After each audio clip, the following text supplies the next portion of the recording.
नमस्कार साथियों, हम आपको एक कहानी सुनाने जा रहे हैं। मैं आया इटावा से लखनऊ में रहने के लिए। यहाँ पे आए तो व्यवस्था बहुत ख़राब, क्या खाएं क्या पिए।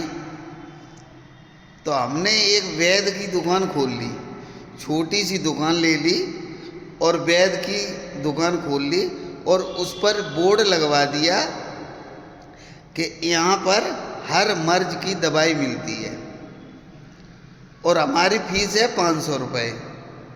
मरीज ना सही होने की स्थिति में 1000 रुपये वापस करेंगे। तो ये देख कर के मरीज भी आने लगे। एक लखनऊ का बहुत चतुर आदमी आया, उसने कहा चलो बैल जी को ठगते हैं चल के। वो ठगने के चक्कर में आया और उसने फीस के 500 रुपये दे कर के बोला कि बैल जी हमको जो है किसी भी चीज़ का स्वाद नहीं आता है, कुछ भी चीज़ का स्वाद आता ही नहीं है। तो मैंने कहा नर्स से कि 22 नंबर वाले रूम में जाओ, वहाँ से दवाई रखी है, 2 बूंद इनके मुंह में डाल दो। जब 2 बूंद उसके मुंह में डाला तो वो बंदा बोला ये तो पेट्रोल है। मैंने कहा देखो भाई सही हो गए, स्वाद आया तो लौट गया। अब उसने दिमाग लगाया कि ये तो 500 रुपये चले गए। वो लखनऊ का आदमी फिर आया 1 हफ्ते बाद। उसने बोला कि हमको जो है कोई बात याद नहीं रहती है।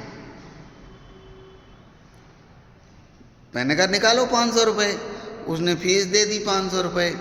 मैंने नर्स से कहा कि 22 नंबर वाले रूम में से जाओ और 2 बूंद इनके मुंह में डाल देना।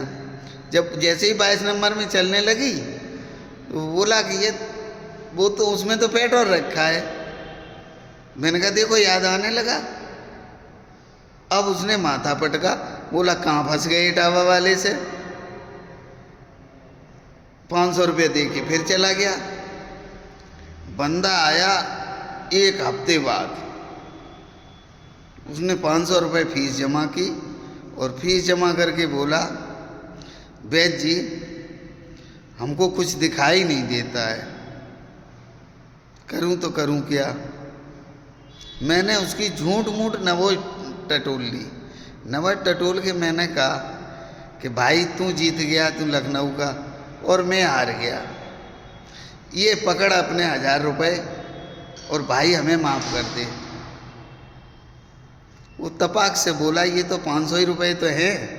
मैंने कहा देख भाई दिखाई भी देने लगा, अब जल्दी चल दे। तो भैया लखनऊ वाले इटावा बालों से मत बैठना, वरना समझ लो। ठीक है, थैंक यू।